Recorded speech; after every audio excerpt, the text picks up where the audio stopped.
राजधानी जयपुर में कैबिनेट बैठक का आयोजन हुआ। मुख्यमंत्री भजनलाल शर्मा की अध्यक्षता में सीएमओ में कैबिनेट बैठक हुई और कई सारे महत्वपूर्ण फैसले लिए गए। बैठक में डिप्टी सीएम प्रेमचंद बैरवा, मंत्री मदन दिलावर, बाबूलाल खराड़ी, राज्यवर्धन सिंह राठौड़, अविनाश गहलोत, सुमित गोदारा, जोराराम कुमावत और गजेंद्र खेमसर समेत अन्य मंत्री मौजूद रहे। कैबिनेट मीटिंग के बाद डिप्टी सीएम प्रेमचंद बैरवा और संसदीय कार्य मंत्री जोगाराम पटेल ने प्रेस कॉन्फ्रेंस करके कैबिनेट बैठक में लिए गए फैसलों के बारे में जानकारी दी। कैबिनेट बैठक में फैसला लिया गया कि 50 या 50 से अधिक स्टूडेंट वाले कोचिंग सेंटर को कानून के दायरे में लाया जाएगा और इसी के साथ इलेक्ट्रीशियन का पद इलेक्ट्रीशियन ग्रेड 1 और असिस्टेंट इलेक्ट्रीशियन का पद नाम इलेक्ट्रीशियन ग्रेड 2 किया गया है।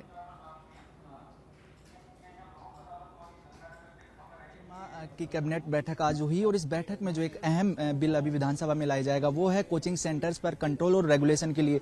जोगाराम पटेल जी हमारे साथ मौजूद हैं। सर, जो बिल लाया जाएगा किस तरह का ये बिल होने वाला है और क्या बिल की जरूरत पड़ी है? देखिए, बिल लाने की जरूरत काफी समय से महसूस की जा रही थी। आप लोगों की मार्फत, समाचार पत्रों की मार्फत, समाज में आने वाले खबरों की मार्फत हमारे कोचिंग सेंटर में जो विद्यार्थी अध्ययनरत हैं उन पर मानसिक दबाव बढ़ रहा था और यहाँ तक कभी घटनाएं हो जाती थी कि वो सुसाइड कर लेते थे। माँ बाप के ऊपर तो क्या बीती होगी उसकी कल्पना भी नहीं की जा सकती, लेकिन समाज के लिए भी बुरी खबर है और समाज के लिए ठीक नहीं है। सरकार का भी मानना था कि नहीं, हमारे बच्चों पर इतना दबाव नहीं बनावे कि ताकि वो सुसाइड करने को मजबूर हो जावे। उसी को रेगुलेट करने के लिए जितने भी राजस्थान में कोचिंग सेंटर है उनका रजिस्ट्रेशन अनिवार्य है। अगर किसी कोचिंग सेंटर के पास 50 या उससे अधिक बच्चे हैं, विद्यार्थी है, तो वो रजिस्ट्रेशन कराएगा। रजिस्ट्रेशन कराने के नियम है और रजिस्ट्रेशन नियमों की अवहेलना करता है तो पहली बार अवहेलना करता है तो 2 लाख की पेनल्टी। बिल में किस तरह के प्रावधान जो हैं वो रहने वाले हैं जो रेगुलेट करेंगे, जो कंट्रोल करेंगे? रेगुलेट करने वाला बता रहा हूँ। पहली बार अगर रेगुलेट वो नहीं मानता है, 50 से ज्यादा विद्यार्थी रखता है तो क्या होगा, उसकी बिल्डिंग कैसी होगी, किन किन को रखना है, क्वालिफाइड ट्यूटर होंगे, ये सब उसमें नियमों में है। और उसकी अवहेलना करता है तो पहली बार 2 लाख की पेनल्टी, दूसरी बार 5 लाख की पेनल्टी और अंत में तीसरी बार उसका रजिस्ट्रेशन कैंसिल, वो कहीं भी नहीं करवा सकता है कोचिंग। और ये सब का उद्देश्य मैंने जो पहले बताया वही है कि बच्चों पर मानसिक दबाव नहीं बने, फ्री होकर के अपनी इच्छा अनुसार पढ़ाई करें। क्या बिल लाने से पहले सरकार जो कोचिंग सेंटर्स, क्योंकि विरोध भी हो सकता है ऐसे बिल का, क्या उनके संचालकों को भी कमेटी कोई बनाई जाएगी, कमेटी में शामिल किया जाएगा? ये बिल लाने से पहले सभी से कई बार स्टेक होल्डर से इनसे अनेक बार मीटिंग करके सलाह ली गई, उनके सुझावों को समावेश किया गया है और भविष्य में अगर कोई सुझाव आएगा तो हम कोई संकोच नहीं, जो सकारात्मक होगा उसमें इंक्लूड करेंगे।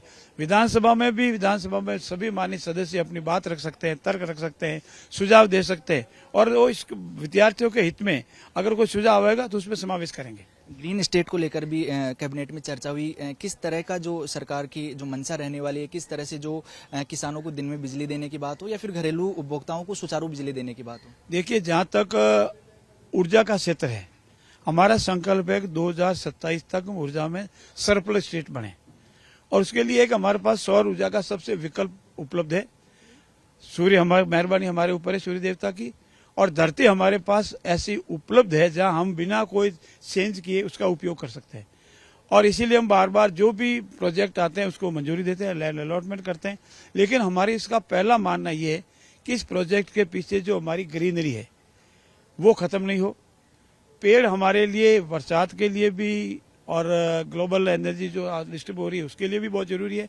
उसमें हम सबको ये कंडीशन रखते हैं कि आप यथासंभव पेड़ नहीं काटोगे और आपको लगता है कि बहुत जरूरी हो गया पेड़ काटना तो उसे 10 गुना पेड़ लगाओगे और उनको बड़ा करोगे और इसकी अवहेलना करते हैं, यानी शर्तों की अवहेलना करते हैं तो उसका अलॉटमेंट जो है वो कैंसिल के प्रावधान भी रखे गए। इसके पीछे उद्देश्य ये है कि हमारी ग्रीनरी कम नहीं हो। तो मंत्री जोगाराम पटेल बता रहे हैं कि किस तरह से जो इस पूरी कैबिनेट बैठक में जो अहम विषयों पर चर्चा की गई और जो एक खास बिल जो है जो कोचिंग सेंटर्स की निगरानी के लिए, रेगुलेशन के लिए, उनके कंट्रोल के लिए लाया जाएगा, क्योंकि पिछली बार कई समय से जो घटनाएं वो हो रही हैं और उनकी कैसे रोकथाम हो, चाहे सुसाइड की बात हो या फिर बायोलॉज करके जो कोचिंग चल रही है उन पर नियंत्रण की बात हो। वीडियो जर्नलिस्ट हरिशंकर त्यागी के साथ सुनील यादव, सच बेधड़क जयपुर। भजनलाल सरकार की कैबिनेट बैठक हुई जिसमें कई महत्वपूर्ण फैसलों पर विचार किया गया और जिसमें एक खास जो है बिल लाने वाली है सरकार, वो है कोचिंग सेंटर्स पर निगरानी, कंट्रोल और रेगुलेशन के लिए, क्योंकि पिछले कई समय से कई घटनाएं हैं, कई शिकायतें कोचिंग सेंटर्स की मिल रही थी। प्रेमचंद बैरवा जी उप मुख्यमंत्री हमारे साथ मौजूद हैं। सर, जो ये बिल लाया जा रहा है कोचिंग सेंटर्स पर निगरानी के लिए, इसकी क्या जरूरत पड़ गई थी और किस तरह से जो इम्प्लीमेंटेशन इसका किया जाएगा? देखिए, ये हमारे राजस्थान में नहीं, बहुत सारे हिंदुस्तान में ये समस्या थी और राजस्थान में भी ये बढ़ती हुई जो आत्महत्या कर रहे थे हमारे बच्चे, उनको रोकने के लिए हमारे यशस्वी मुख्यमंत्री जी भजन लाल जी शर्मा बहुत गंभीरता से लेते हुए आज इस कैबिनेट में बिल लाए हैं। निश्चित रूप से हमारे इन कोचिंग सेंटरों पे कोई नियंत्रण नहीं था सरकार का, तो अब हमने एक नियम बना के और बिल लेके आए हैं, जिससे कि हमारे इन बच्चों की जो घटना होती है, जिन पे प्रेशर इतना डाला जाता है और उसमें कई चीजों की खामियां थी, उन खामियों को दूर करते हुए उन संस्थाओं को, जो कोचिंग संस्थाएं हैं जिसमें 50 या 50 से अधिक बच्चों को वहां पे पढ़ाया जाता है, उनके लिए रजिस्ट्रेशन जरूरी है सरकार में।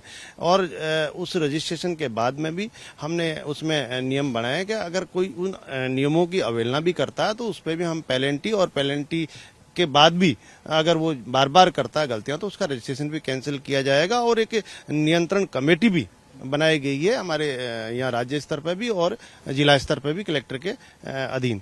इस तरह से इन पर नियंत्रण रखा जाएगा और जरूरत पड़ी बार बार, अगर कोई भी उसमें नियम बनाने की जरूरत पड़ी तो उसमें बार बार बनाएंगे, जिससे बच्चों पे प्रेशर कम हो और एक अच्छी शिक्षा हमारा स्टूडेंट वहाँ पे ले सके। कई बार इस तरह के बिल आते हैं तो खासकर जो स्टेक होल्डर्स हैं वो डायरेक्ट जो विरोध है वो भी दर्ज करते हैं। अगर कुछ कोचिंग सेंटर्स वाले विरोध में आते हैं तो क्या कमेटी कोई बनेगी, कोचिंग सेंटर्स वालों को रखा जाएगा? देखिए, ये मकसद कोचिंग सेंटर का कोई पैसा कमाना नहीं होना चाहिए। हमारे देश के गौरव है वो बच्चे, जो देश के आने वाले, हमारे माननीय नरेंद्र मोदी जी, हमारे यशस्वी प्रधानमंत्री जी का जो विजन है, जो सपना है 2047 का भारत, और ऐसा भारत जो दुनिया में सबसे नंबर 1 हो, उस भारत की परिकल्पना को संकल्पित करते हुए हमारे यशस्वी मुख्यमंत्री जी ने ये संकल्प लिया है कि हमारे बच्चों को एक अच्छी शिक्षा दें और वो अच्छे हमारे इस देश के लिए गौरव बने। एक जो ग्रेच्युटी की बात आई, बढ़ी हुई ग्रेच्युटी जो राज्य कर्मचारियों को मिलेगी, इस पर एक फाइनेंशियल बर्डन की बात कई बार सामने आती है। सरकार किस तरह से इसको संभव बनाने की कोशिश? ये भजन लाल जी की सरकार है और जब से भजन लाल जी ने इस राजस्थान की कमान संभाली है, जब ऐसे ऐसे काम किए हैं जो कांग्रेस सरकार देखती जा रही है, उनके पास कोई जवाब नहीं है। आखिरी सवाल, जो लोकतंत्र में पक्ष और विपक्ष की भूमिका की आप जिक्र कर रहे थे, आज कॉन्स्टिट्यूशन क्लब का जो शुभारंभ हुआ है, काफी महत्वपूर्ण वो एक जो भवन है वो है, नहीं कांग्रेस का बहिष्कार को लेकर क्या कहेंगे? देखिए, वो भवन है, जो भी इस विधानसभा के जनप्रतिनिधि बनेंगे, जो भी विधायक बनेंगे, जो पूर्व होंगे, उन सभी के लिए है। और इसमें जो भी सरकार आएगी वो कुछ न कुछ उसमें उसके सदस्य उसमें जाएंगे। हमारे जो विधानसभा अध्यक्ष जी है, उन्होंने सहमति लेके सभी दलों से और ये कार्यक्रम रखा था। कार्यक्रम भी ये था, उद्घाटन तो हो चुका था, लेकिन वो उसमें प्रवेश करने के लिए आज हवन करवा के, और हमारे माननीय लोकसभा के स्पीकर ओम बिरला जी आए थे और उनके सानिध्य में वो हवन हुआ है और उनके कमलों द्वारा हवन हुआ है। तो उसमें सभी को आना चाहिए था, लेकिन कांग्रेस के सदस्य नहीं है, बाकी अन्य दलों के सदस्य आए। लेकिन मैं मानता हूं कि ऐसे नेक कार्य में, ऐसे पुनीत कार्य में सबको आना चाहिए। जो एक ऐसी एक कॉन्स्टिट्यूशन क्लब बना है जिसमें सभी लोग बैठ के चिंतन करेंगे, मनन करेंगे, इस देश के बारे में, इस राज्य के बारे में बैठकर मनन करते हैं, इस जगह उनको आना चाहिए था। देखिए, उप मुख्यमंत्री प्रेमचंद बैरवा जो कैबिनेट बैठक में शामिल होने के बाद प्रेस ब्रीफिंग किए थे और उसमें किन महत्वपूर्ण फैसलों पर चर्चा हुई, सच बेधड़क से खास बातचीत करते हुए बताया। साथ ही साथ जो कॉन्स्टिट्यूशन क्लब है उसमें जो कांग्रेस का बहिष्कार था उसको लेकर भी कहा कि इस तरह के जो जहां पक्ष और विपक्ष एक जगह बैठने वाली कोई जगह होती है और उसका अगर शुभारंभ होता है तो जरूर सभी को आना चाहिए। वीडियो जर्नलिस्ट हरिशंकर त्यागी के साथ सुनील यादव, सच बेधड़क, जयपुर।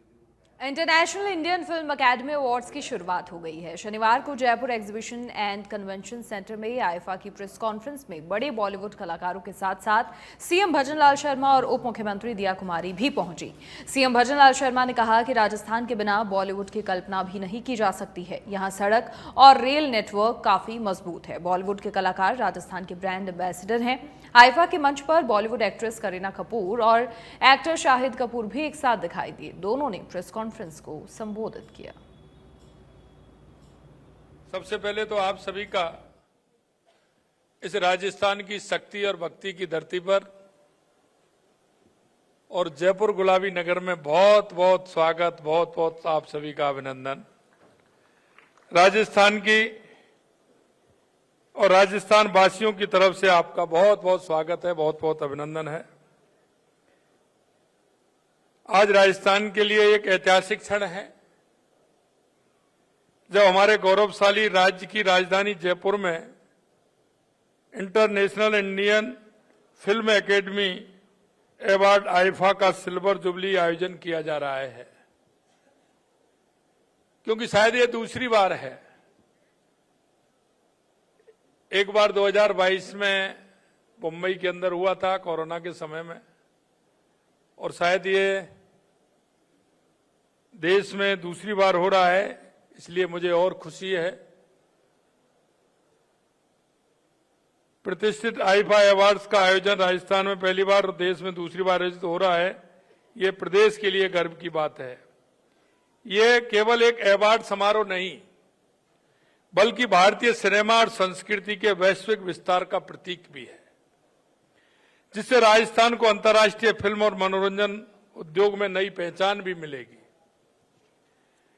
देश के यशस्वी प्रधानमंत्री नरेंद्र मोदी जी के नेतृत्व में भारत को वैश्विक मनोरंजन और सांस्कृतिक उद्योग का केंद्र बनाने की दिशा में तेजी से कार्य हो रहा है। आईफा का यह आयोजन उसी विजन का एक सशक्त प्रतिबिंब है। प्रदेश की राजधानी जयपुर में आईफा का आयोजन राजस्थान को एक वैश्विक फिल्म शूटिंग स्थल, डेस्टिनेशन वेडिंग और लाइव इवेंट्स के लिए प्रमुख केंद्र के रूप में भी स्थापित करेगा। इस आयोजन से राजस्थान में कॉन्सर्ट टूरिज्म के नए आयाम भी खुलेंगे। राजस्थान सदियों से अपनी भव्यता, शाही विरासत और राष्ट्रीय आतिथ्य के लिए प्रसिद्ध रहा है। हर साल हजारों विवाह यहां के भव्य महलों, किलों, हवेलियों और होटलों में होते हैं।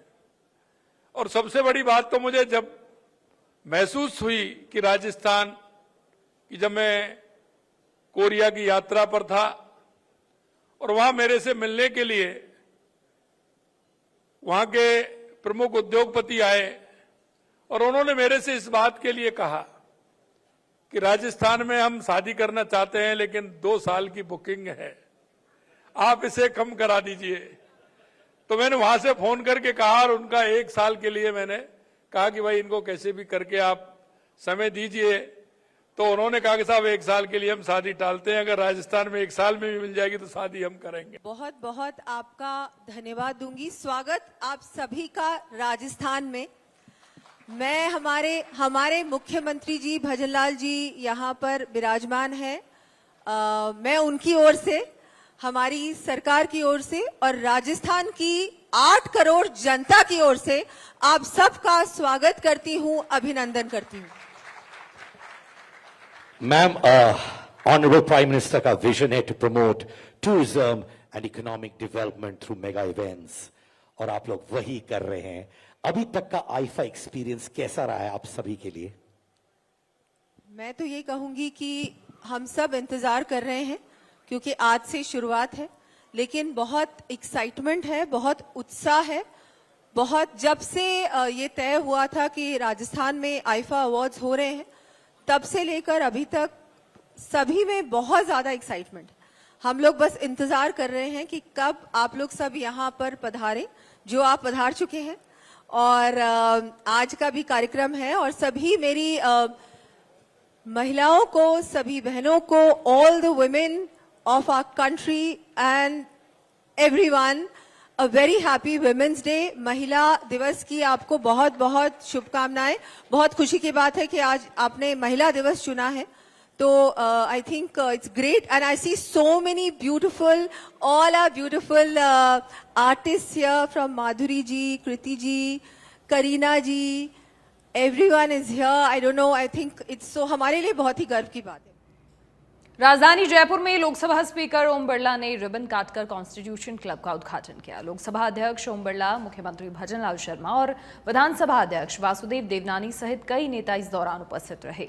लोकसभा अध्यक्ष ओम बिरला ने कहा कि राजस्थान विधानसभा में कॉन्स्टिट्यूशन क्लब बनाने के पीछे मुख्य उद्देश्य है कि अनौपचारिक बात हो। मैं इसके पूर्व अध्यक्ष सीपी जोशी को धन्यवाद देता हूं कि जिन्होंने इस क्लब की शुरुआत की। विधानसभा अध्यक्ष वासुदेव देवनानी ने कहा कि इसको पूर्व में गत समय डॉक्टर सीपी जोशी इसके अध्यक्ष थे, उन्होंने इसका प्रारंभ और शिलान्यास किया, जिसके बाद लगातार ये भवन बना। इसमें काफी कुछ अधूरापन था जिसे नई सरकार ने पूरा किया। वहीं सीएम भजनलाल शर्मा ने कहा कि कॉन्स्टिट्यूशन क्लब इमारत ही नहीं, विचारों का आदान प्रदान और लोकतांत्रिक मूल्यों को सशक्त करने का एक मजबूत करने का एक मंच है। और आज यह जो कॉन्स्टिट्यूशन क्लब ऑफ राजस्थान है, इसका आज शुभारंभ हो रहा है। हालांकि इसको पूर्व में गत समय हमारे जो अध्यक्ष थे माननीय सीपी जोशी, उन्होंने इसका प्रारंभ, इसका शिलान्यास किया और उसके बाद लगातार ये भवन बना। जब ये नई सरकार आई उस समय इसमें काफ़ी कुछ ऊपर अधूरापन भी था, जिसको पूरा किया। हालांकि ये जो चीज़ें बनती हैं, निमित्त कोई भी बनता है, लेकिन इसमें राजस्थान की 8 करोड़ जनता का पैसा खर्च होता है और उसके साथ उस कमियों को पूरा किया। और उसके बाद इसको किस प्रकार से व्यवस्थित चलाया जाए, कोई एजेंसी तय करनी पड़ती है। उस प्रोसेस में भी हमको 5-6 महीने लगे कि किस तरह व्यवस्थित होकर के हम इसको आगे बढ़ाएं। मैं समझता हूँ अब ये इतना ठीक रूप में आ गया है। शायद देश भर की विधानसभाओं में ये पहली विधानसभा होगी जिसमें ये क्लब सब यहाँ राजस्थान विधानसभा परिसर में निर्मित कॉन्स्टिट्यूशन क्लब ऑफ राजस्थान के शुभारंभ के ऐतिहासिक अवसर पर एकत्रित हुए हैं। इस अवसर पर आप सभी के बीच उपस्थित होना मेरे लिए गर्व एवं सम्मान की बात है। ये क्लब केवल इमारत ही नहीं बल्कि विचारों के आदान प्रदान, लोकतांत्रिक मूल्यों को सब यहाँ राजस्थान विधानसभा परिसर में निर्मित कॉन्स्टिट्यूशन क्लब ऑफ राजस्थान के शुभारंभ के ऐतिहासिक अवसर पर एकत्रित हुए हैं। इस अवसर पर आप सभी के बीच अंतर्राष्ट्रीय महिला दिवस के अवसर पर बिरला ऑडिटोरियम में राज्य स्तरीय समारोह का आयोजन किया गया, जिसमें सीएम भजनलाल शर्मा और उप मुख्यमंत्री दिया कुमारी ने महिलाओं के योगदान की सराहना की। कार्यक्रम में प्रदेश भर से आई महिलाओं को सम्मानित किया गया और इस अवसर पर उन्होंने प्रदेश में महिलाओं की प्रगति पर अपने विचार व्यक्त किए। नागरिक होने के नाते, देश और प्रदेश के नागरिक होने के नाते आप सभी का मैं आह्वान करता हूं कि अंतिम पंक्ति में जो हमारी बहनें खड़ी, जिनको आवश्यकता है, आप आगे आकर के उनको आगे बढ़ाने का काम करें और हमारे प्रदेश को, देश को सशक्त बनाने में अपनी भूमिका निभाएं। इस आशा और विश्वास के साथ उन्हें आप सभी को बहुत बहुत शुभकामनाएं। इतनी बड़ी संख्या में आई, उन्हें शुभकामनाएं। बहुत बहुत धन्यवाद। जय हिंद, जय भारत। इसलिए बेटी बचाओ बेटी पढ़ाओ अभियान से माननीय प्रधानमंत्री जी ने जो कुछ किया है, हम उनका जितना धन्यवाद दें उतना कम होगा। हर योजना में जो केंद्र बिंदु है, सबसे ज्यादा लाभ मिल रहा है तो बहनों को मिल रहा है। अगर पुरुषों के खाते में पैसा डायरेक्टली जा रहा है तो किसको फायदा होता है? आप लोगों को होता है, क्योंकि आप जानते हैं कि पैसा इधर उधर नहीं जाएगा, सीधा घर के काम में जाएगा, जो जरूरतमंद की चीजें हैं उनमें जाएगा। वैसे ही उज्ज्वला योजना है, स्वच्छ भारत योजना है। सबसे ज्यादा अगर किसी को फायदा है तो हमारी बहनों को है, मुझे है, आपको है। तो ये एक बहुत बड़ा जो ये बदलाव आया है, परिवर्तन आया है हमारे देश में, उसके लिए तो मैं बहुत बहुत माननीय प्रधानमंत्री जी का धन्यवाद दूंगी कि जिस तरह से मानसिकता में परिवर्तन। आज अंतर्राष्ट्रीय वुमेन डे के उपलक्ष्य में मैं हमारी सभी महिलाओं को, प्रदेश की, देश भर की सभी महिलाओं को अपनी ओर से बहुत बहुत शुभकामनाएं देना चाहूँगी कि हमारी महिलाएं जो है आर्थिक रूप से, राजनीतिक रूप से, सामाजिक रूप से और शैक्षणिक रूप से जिस तरह से आगे बढ़ रही है और हमारी सरकार जो है उनको सशक्त बनाने के लिए, उनको शक्ति, उनको पावर देकर जिस तरह से सशक्त बनाने के लिए प्रतिबद्ध है। और आज हमारे मुख्यमंत्री महोदय आदरणीय भजनलाल शर्मा ने जिस तरह से हमारी जो लाडो प्रोत्साहन योजना है उसकी जो वाउचर राशि वो 1 लाख रुपए से बढ़ाकर 1.5 लाख रुपए दी है और कई प्रकार की सौगातें दी है। तो हमारी महिलाओं के लिए जो दिन है वो एक विशेष दिन हो गया है। वैसे तो हर दिन महिलाओं का दिन होता है, लेकिन आज चूंकि एक दिन को जो है महिलाओं के नाम रखा जा रहा है, तो हमारी महिलाओं में एक आप देखिए बहुत ही उत्साह और जोश दिखाई दे रहा है। सही कहा कि 365 दिन ही महिलाओं का दिन होता है और बिना महिलाओं के हम समाज की या हम देश की हम कल्पना ही नहीं कर सकते। एक दिन अगर महिलाएं जो है अपने अपने काम को छोड़ दें तो मुझे लगता है कि त्राहिमाम हो जाएगा। और महिलाओं के लिए 365 दिन है, पर आज 8 मार्च जो है महिला सशक्तिकरण के रूप में महिलाओं के लिए एक विशेष संवेदनशील देखा जाता है। तो मुझे लगता है कि कोई भी दिन खुशी के लिए अगर उसके लिए अगर डेडिकेटेड किया जाता है तो उसको मनाना चाहिए उत्साह के साथ। और अभी हमारे मुख्यमंत्री मोदी जी ने इतनी सारी शुभकामना भी दी हमें, इसके साथ बहुत सारी सौगातें दी। हम सब महिलाएं हैं, हम राजस्थान को आगे बढ़ाने के लिए भूमिका अदा कर रही है। इसके साथ देश के प्रधानमंत्री यशस्वी प्रधानमंत्री को धन्यवाद देना चाहूँगी कि उन्होंने नारी शक्ति पर एक अधिनियम लेकर आए और हर योजना की।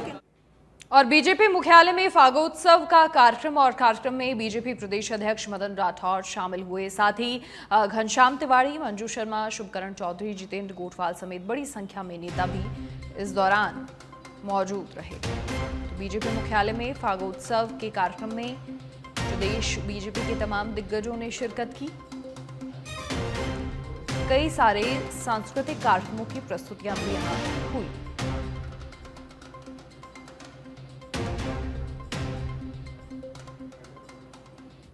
और आज देश भर में अंतर्राष्ट्रीय महिला दिवस मनाया जा रहा है। महिला दिवस उन सभी अद्भुत महिलाओं के सम्मान का दिन है जो प्रेरणा देती हैं, समाज को सशक्त बनाती हैं और बदलाव की मिसाल कायम करती हैं।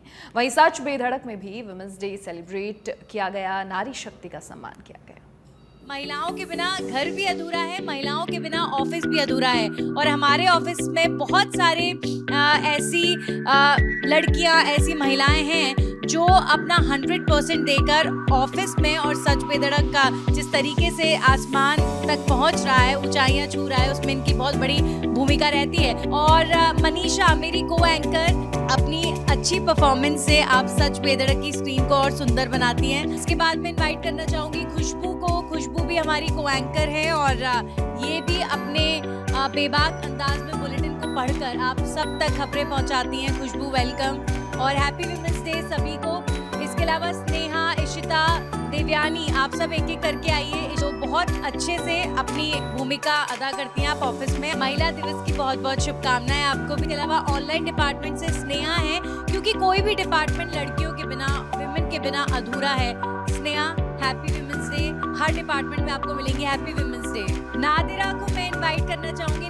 नादिरा हमारी रिपोर्टर है। आप देखिए, रिपोर्टिंग जिसे मीडिया इंडस्ट्री में कुछ टफेस्ट जॉब्स में से माना जाता है, उस फील्ड में भी लड़कियां, विमेन जिस तरीके का परफॉर्मेंस कर रही है, वेल डन नादिरा।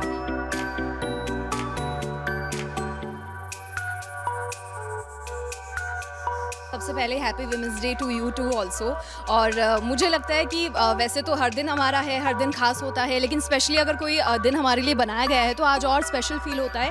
और हमारे सभी ऑफिस के कोवर्कर्स जिन्होंने आज के दिन को स्पेशल बनाने के लिए ये छोटा सा स्वीट सा जेस्चर किया है, आप सभी लोगों का भी बहुत बहुत थैंक यू। और मुझे लगता है कि इसी तरीके से हम सभी को भी मेंस डे को भी रिकॉग्नाइज करना चाहिए, सेलिब्रेट करना चाहिए। तो हम कहीं काम करते हैं तो वहाँ हमको जितना सपोर्ट मिलता है उसी वजह से हम आगे ग्रो कर पाते हैं। फैमिली के साथ साथ अगर ऑफिस कल्चर जो है आपका वो आपको सपोर्टिव मिल रहा है तो आपको ग्रोथ इजीली मिलेगा। मेरा पॉइंट ऑफ व्यू यही है कि मैं आज इस जगह खड़ी हूँ, इसमें फैमिली बहुत इम्पोर्टेंट है मेरे लिए।